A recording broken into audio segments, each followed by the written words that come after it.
Welcome back to America Decides. So back in 2016, Hillary Clinton lost the so-called blue wall. Remember, it's not a blue wall, it's a construction. Constructed by Ron Brownstein, a good friend of mine. Go to the Atlantic, put it in the Google, you'll find it. Blue wall, Ron Brownstein. Anyway, it was a way of thinking about the electoral map for Democrats. Hillary Clinton failed to carry some key states in that supposed blue wall in 2016. Well, here's why all that matters. 20 days before Election Day, Vice President Harris not taking 3 of those important so-called blue wall states for granted. This week alone, she's holding events in Pennsylvania, Michigan, Wisconsin. Again, under the Brownsteinian rule, they're part of the supposed blue wall. I want to bring in Ed O'Keefe from Milwaukee. Ed, summarize some of the things you've seen on the campaign trail as the vice president heads to Wisconsin later this evening.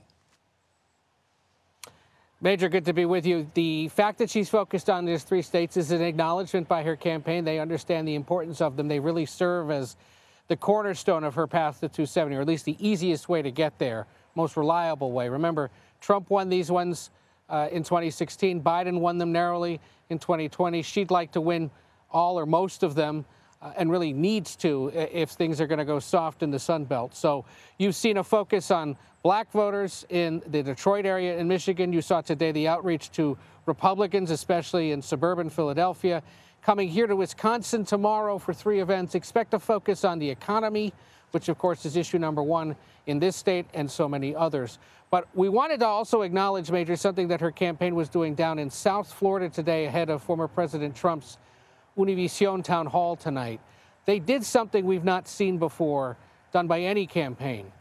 And they brought out children who were separated from their parents during the Trump administration's immigration push to speak about those experiences. This is designed to draw attention, especially among Latino voters, Spanish-speaking voters, to remind them, should they be interested in the former president, of his legacy. It's worth watching these children who are now between the ages of 12 and 16, but so many years ago, of course, would have been quite young. Take a look. And then told us that we're going to be separated, and then we started to cry. The emptiness that I felt when they told me that I wasn't going to be able to see my family again was something out of this world, and something that no kid should go through. I asked them plenty of times when I was going to see my mom again, and they told me I was going to see her soon, but it never happened. These children have since been reunited with their families, and all of their parents were in attendance at that press conference in South Florida, Major. But a good example of how, while she's here in the Midwest, in the Ron Brownstein constructed blue wall, focused on winning these big battlegrounds, her campaign is also at the same time trying to tell another group of voters, don't think about voting for Trump. Let us remind you of what happened in the past. And as aides pointed out to me today, he has not ruled out implementing the family separation program again should he get elected president. And Ed, very quickly, it seems also that part of that messaging is the rhetoric from former President Trump. This campaign has been harsher than it was before he became president in 2016. And if you are upset about family separation then, you might have even more to be upset about if he's sent back to the White House. Precisely, and it's on this issue in immigration, which is of concern to people in Florida and other states, whether it's the issue of IVF and whether he's the father of IVF or whatever. Every day they've got examples of this, and this was one stark, pretty personal way to highlight some of that rhetoric and a reminder of what could come should he win the White House. In downtown Milwaukee for us, Ed O'Keefe, thank you very much.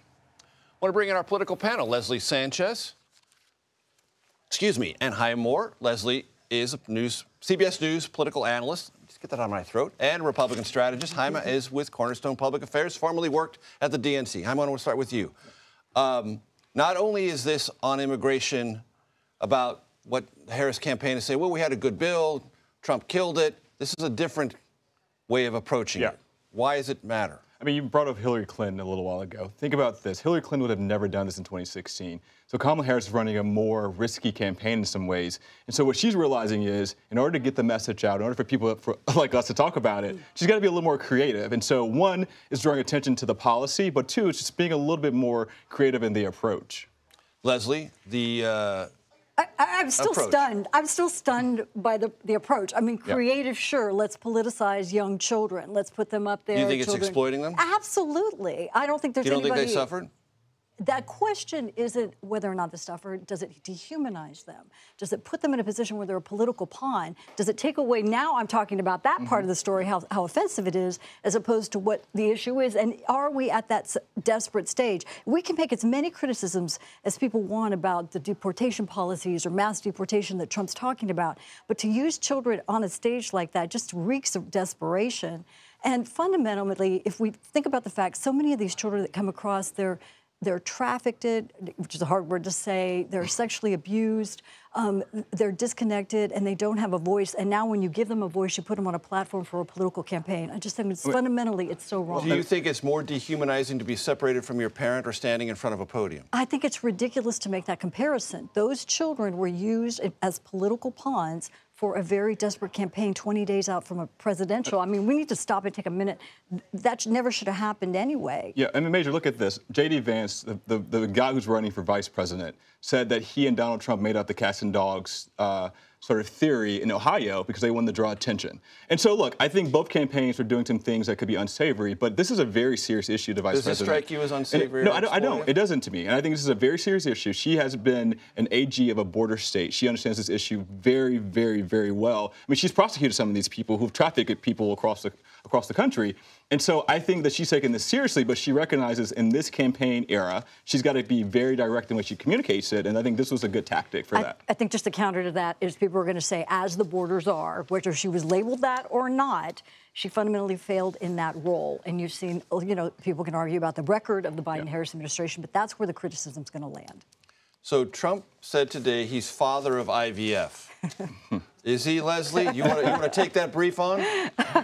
No. I'll go with Peter. I'll go with Peter Thiel that says take him seriously, but not literally. I think the bigger point and the message on that is that overwhelmingly this country supports access to IVF treatments, and Republicans need to support that as well. Right, but just to remind everyone, it became an issue in Alabama after Dobbs, after questions were raised about access to reproductive health care, abortion access, flow downstream to in vitro fertilization. Hyma? I mean, look, I think I respect Leslie very much so, and Peter was right in some ways, but I think we've got to stop taking Donald Trump for what he said, for just what he means, but what he says. I mean, he said that he wanted to ban abortion. He appointed 3 justices that allowed for that to happen in 22 states now in America. And so I think in order to question where he stands on some of these issues like IVF, I don't think that's unfair to say. If he says that he's for IVF, I guess we can believe him this go around. Maybe Ivanka got in his ear about it. But he's been very clear about where he stands on abortion for the last 8-9 years. Maybe he flip-flopped, once he became the candidate for president in 2016. But he's been very clear. He believes that we should try to limit abortion as much as possible. I don't think anyone wants to have an abortion, but I think women want to have a choice about their own bodies. They want to be able to choose if they go to the doctor or not. And what that process, particularly when they're having children, I'm not a woman, but particularly when they're having children, that's a very personal decision. Leslie, 100 Republicans were with Vice President Harris in Bucks County, Pennsylvania today. Matter or not? No. No. No. Flat no. Makes no difference. No. It's like a lot of people, leaving in disagreement or protest from a party and then crying because nobody realized they were gone. I mean, for many people that have made up their minds, and we're talking about the small sliver that's in the middle, they fundamentally either don't know them, don't recognize them, or don't care. It's a very harsh reality, but when you're out there speaking to folks, I think we've even talked about this, we agree because it's their own individual pocketbook and what they see as a solution. The candidate that can articulate that best is the candidate that will So, win. Hyma, you agree 100 Republicans with Harris doesn't matter in Bucks County? I don't think it matters very much. I think the margins maybe in some other states, but in Bucks County, I think this was because we're talking about it today. We're covering it, and it allowed for the media to have this conversation, but I'm not sure that it matters on the margins. Very quickly, Elon Musk gives Trump $75 million, a Trump super PAC. Elon Musk in politics, good or bad? I think it's about freedom. I mean, that's his mantra, right? It's freedom of speech, freedom to donate, freedom to have access, and for Peter. Hyma, does that scare you? No, it doesn't scare me. I mean, I think it's very clear. It shows who Donald Trump is. Who his you don't friends mind the are. association. Look, I would love a little bit more money on the Democratic side, but if he chooses that, she did raise $1 billion in the last couple of months. But if he chooses to do that, I mean, that's fine. That's his choice, and I think he's been clear about it. Hyma likes to drop that. We raised $1 billion. Yeah. Leslie Sanchez, Hyma Moore, thank you very much for your time. Appreciate it.